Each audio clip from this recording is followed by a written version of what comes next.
When I say something, I mean it, and I will die on that hill. I don't care if everybody in the room goes against me. I'm going to stand on what I said. Hey y'all, welcome back to my channel. And hey to all of my new subscribers, y'all. We have 921 subscribers. I literally cannot believe it. But this video is about how to stop people pleasing, okay? I feel like 2023 was the last year of me being in my people pleasing era. And not because I wanted to be in that, but because that's just how I was brought up. I feel like people pleasing comes from whenever you have parents who want you to be perfect, what they say goes, or if they are emotionally immature. You have to grow up basically way faster than you have to, and you have to make sure that everybody's emotions are in check. You have to make sure everybody is good, and you want to be as perfect as you want to be. So I have a lot of experience with people pleasing, and I'm just give y'all a few little tips on things I stopped doing in 2023 so I could stop being a people pleaser. If y'all find value from this video, please make sure that y'all like and leave a comment down below. I'm so grateful for each and every one of y'all, and I'm so thankful for y'all supporting me in everything that I do. So what is people pleasing? People pleasing describes a person who consistently strives to please others, often sacrificing their own wants and needs in the process. So basically meaning you put everybody else's needs before your own, because you think if you think about yourself at all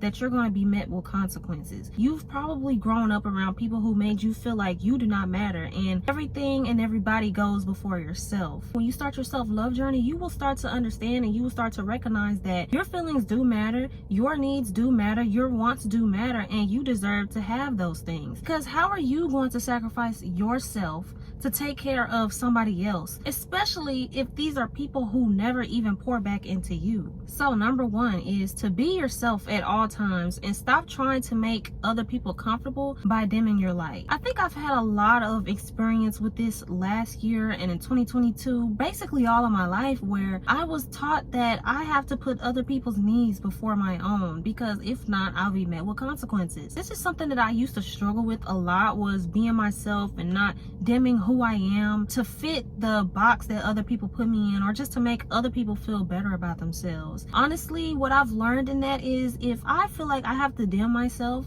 to be around you, if I feel like I can't be my true authentic self when I'm around you, I might need to get up out of that room. I might not need to be around you, because why wouldn't you want the best for me? Why wouldn't you want me to be the best version of myself that I could be? And I just want to say that dimming your light doesn't always have to do with physical attractiveness. You might be witty, you might be smart, you're intelligent, you're funny, you're empathetic, you're caring, you're loving. Some people don't like to see you be those types of things. You might just be a naturally funny person. If you're around a whole bunch of people and you're telling jokes and everybody is laughing, and then you got those few people back in the corner making you feel bad for being yourself, you don't need to be around those types of people. Why are we dimming our light for other people? And I'm speaking to myself as well, because I'm just now getting over this. Like, truly, don't dim yourself down for anybody. If you are smart, be smart. If anybody else feels bad because they might not be as smart as you, that's not your problem. How other people feel about you is not your problem. I know it kind of sounds like I say the same things in these videos over and over again, because all of them kind of coincide with each other. Why dim your light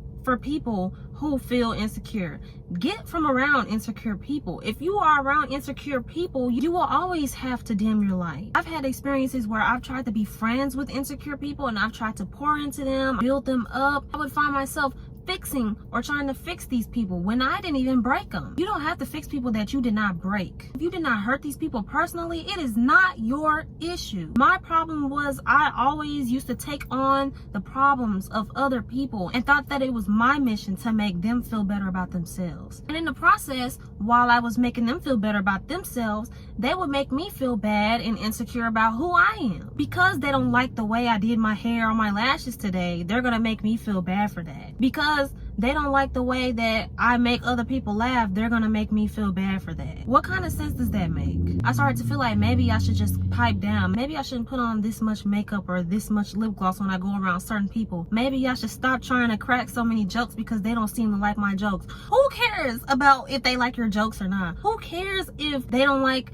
that you put on lip gloss or you got your hair done? So what? Tell them step it up. I'm not even saying that to be like cocky or anything, but it's like, okay, step it up. If you have a problem with me, baby, go inside, do the work, and step it up. That's all that I can say. But don't ever feel like you ever have to dim down who you are. God put you on this earth for a purpose. He put you on this earth to shine. He put you on this earth to be the light and the positivity in this world. So why would you ever want to put that light out? And with being yourself, that also means do not conform. Do not change. Do not do anything that society says that you have to do. Do not stay in any boxes that people, your family, friends, relationships has put you in.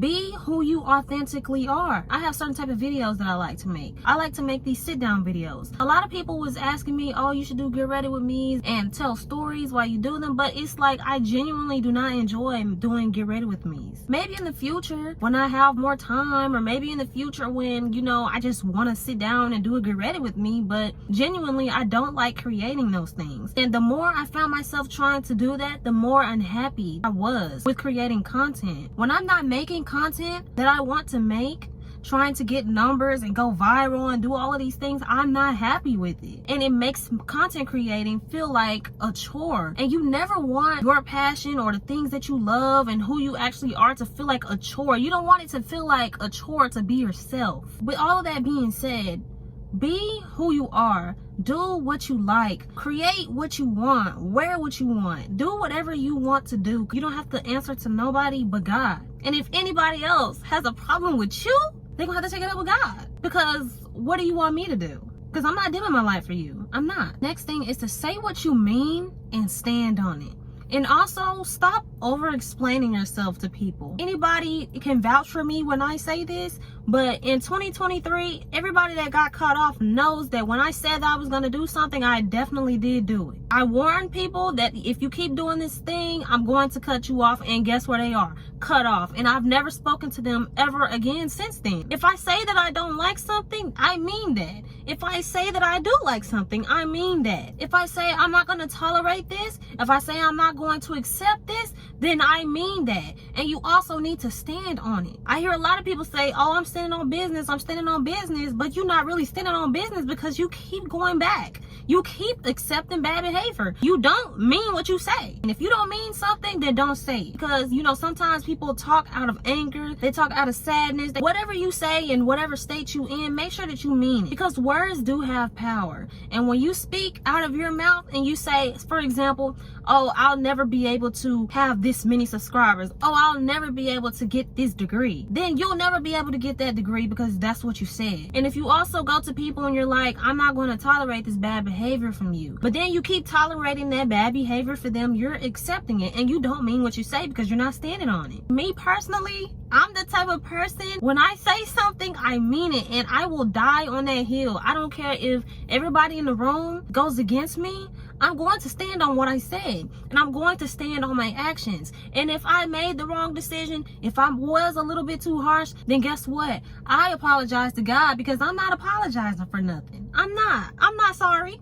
I'm not sorry, not sorry type of thing. Also being a good person, also being a person with integrity. You have to be the type of person that is a woman of their word. Be a woman of your word. If you say that you're going to do something for somebody, make sure that you do that thing for somebody. If you say that you're going to show up for somebody, make sure that you show up for somebody. Be about your business. Stand on your business. Stomp on it. Sit on it. Do something, but don't keep letting people walk all over you. Set those boundaries. Let people know what it is that they're doing wrong, and if they keep doing it, then there has to be consequences. You can't let people go unpunished with the things that they do to you, because otherwise they're gonna keep doing it. If you said no, then your no is no. Let your no be no and your yes be yes. And it leads me into my next point. Stop over explaining everything. I used to be the type of person when people would ask me, you want to go to this party? I'd be like, no, because, you know, I have this thing and then I have work right after school and my mom's not going to let me go. No, none of that, okay? If you ask me, can I go to a party, and I want to say no because I don't want to go, I'm just going to say, no, it's not really my thing. That's it. Or no, I don't want to. You don't have to explain yourself to nobody, because who are they? You don't owe anybody anything. You don't owe nobody an explanation, especially if these are the type of people, like, they have no significance in your life. These are just random people on the street that you meet, or these are people who don't really respect you and love you like that. You don't owe anybody an explanation. Girl, you are probably grown. My analytics say that everybody on here is like 18 all the way up to like 35. You are a grown adult. You don't have to explain yourself to body. And if anybody comes along trying to make you feel like you owe them an explanation, then baby, those are not the type of people that you need to be around. Because if I said no, my no is no, and that's it. I don't have to tell you why I said no. If you made a mistake, you don't have to explain and over explain why you made a certain mistake. Does it matter to them? If it was in the past, it really does not matter. As long as you're elevating, you're growing, you're changing, that's all that matters. Who cares about why I did it?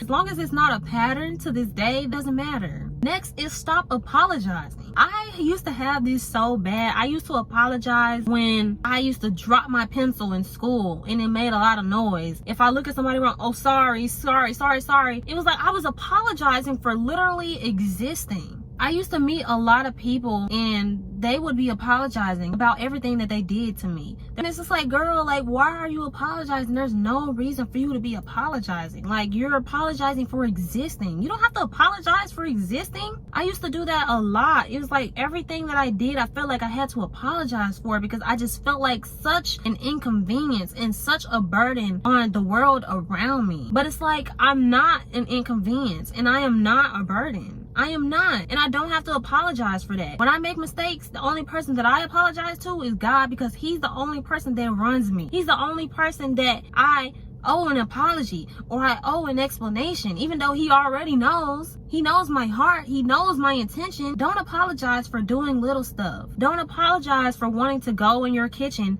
and get something to drink. Don't apologize because you dropped all of your colored pencils on the floor. Don't apologize. I know these are like stupid examples, but you know, like the little stuff in your life. Who made you feel like? And this is also a part of like the healing process as well when it comes to getting over these people-pleasing behaviors.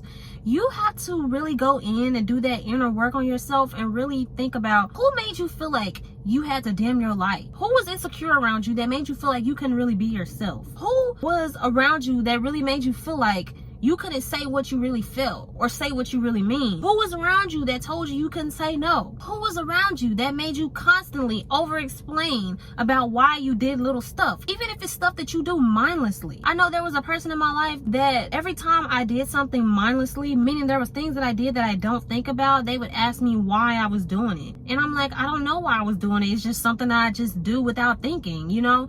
And I don't like that because it's kind of like a form of criticism, and it's like they're picking at you. You know, it's like, why are you doing this? Why do you do that? Why does it matter to you? Who made you feel like that you have to apologize for everything that you do in your life? I'm not trying to sound like an owl, but who is the culprit? Who are the people who made you feel like these are the things that you have to do? Because those are the people that you need to heal from. If it's your mom, if it's your dad, you need to heal those issues. Don't ever apologize unless you are genuinely wrong in a situation. Don't apologize for being yourself. Don't apologize for your music taste. Don't apologize for your style. Don't apologize for who you are. Don't apologize for being funny. Don't apologize for being pretty. Don't apologize for being smart. What are you sorry for? There's nothing for you to be sorry for. And I'm sorry that I took so much time on this, but I really want you to understand that, because I wish that somebody was pouring into me like that when I was going through these things,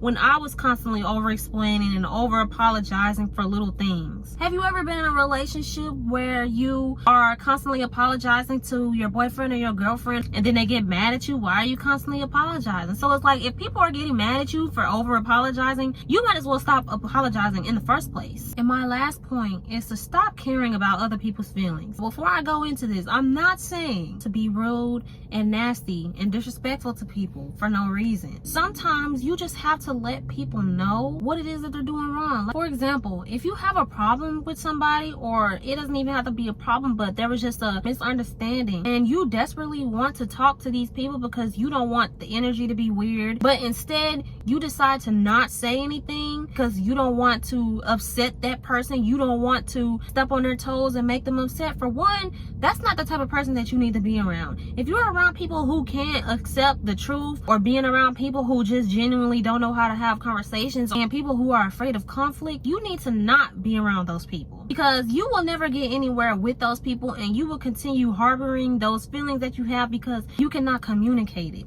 And people who are afraid of conflict usually are the types of people who are prone to gaslighting and telling you that, oh, I never did that, you're doing too much. Oh, you're too sensitive. I'm not sensitive. You're sensitive because you don't want to hear what I'm having to say. And it doesn't matter how you communicate the things to certain people. Some people just do not care because they don't want to hear anything from you. And confrontation doesn't always mean you're arguing, yelling, fussing, and fighting, but it definitely does mean that you are open to having deep and meaningful conversations with people. Because if you have an issue, you deserve to be able to voice that issue. You deserve to be able to get things off of your chest and to clear things up, especially if these are people that you genuinely love and care about, and they should be open to it just as well. If you are kind and you say things in the most kindest way possible, the most respectful way possible, if people take it the wrong way, then you can't really do anything about that. How they take it is how they take it. But if they take it the wrong way and they keep being weird, then you just have to get rid of those types of people. Because I promise you, whenever they were doing what they were doing, I promise you they were not thinking about your feelings. So you deserve to be able to voice your opinion, because if they were wrong, then they were wrong. And that's it's just as simple as that. I'm sorry. It's just as simple as that. That's all that I have to say for this video. Thank y'all so much for 921 subscribers. We're so close to 1,000. I never thought that I would see the day where I would be at 1,000 subscribers. I don't even know how to thank y'all enough, but I'm so grateful for each and every one of y'all. And I'm gonna continue to try to be consistent and keep pushing these videos out for y'all. If there's something that you want me to talk about specifically, you can leave it down in the comments and I'll try my best to make a video on that, or you can talk to me one-on-one, and there's a link for that in my bio. I might make a part 2, or I might just start making a series out of people pleasing, because I could talk about this stuff for hours for several videos to come. I couldn't have done this without y'all and without God. God is blessing me with y'all coming to my channel, and I really just really love y'all. I really do. I hope that your self-love journey is going well, and if you want any tips on that, I'll probably make a video on that as well. I hope that y'all are doing okay. I missed y'all a lot, and yeah, I will see y'all in my next video.